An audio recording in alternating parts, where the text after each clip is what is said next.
Внимание! Говорит Москва.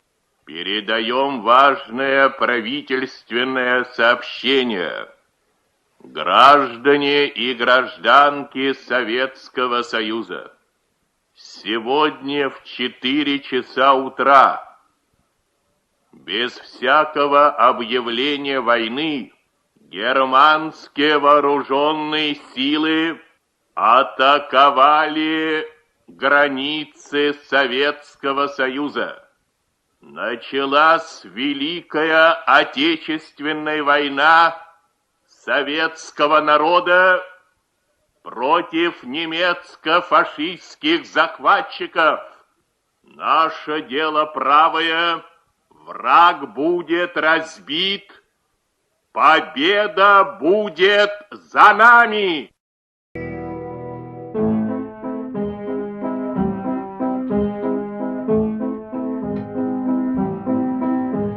22 июня ровно в 4 часа Киев бомбили, нам объявили, что началась война. Киев бомбили, нам объявили, что началась война. Война началась на рассвете, чтоб больше народа убить. Спали родители, спали их дети, когда стали Киев бомбить.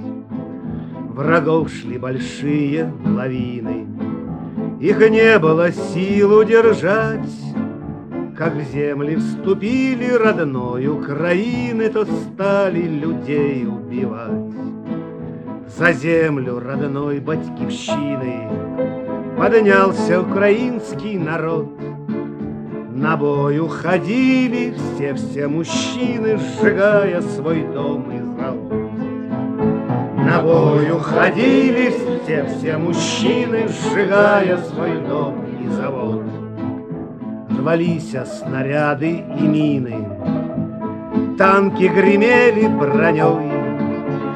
Ястребы красные в небе кружили, мчались на запад стрелой. Началась зимняя стужа, были враги близ Москвы. Пушки полили, мины рвались, немцев терзая в куски. Пушки полили, мины рвались, немцев терзая в куски.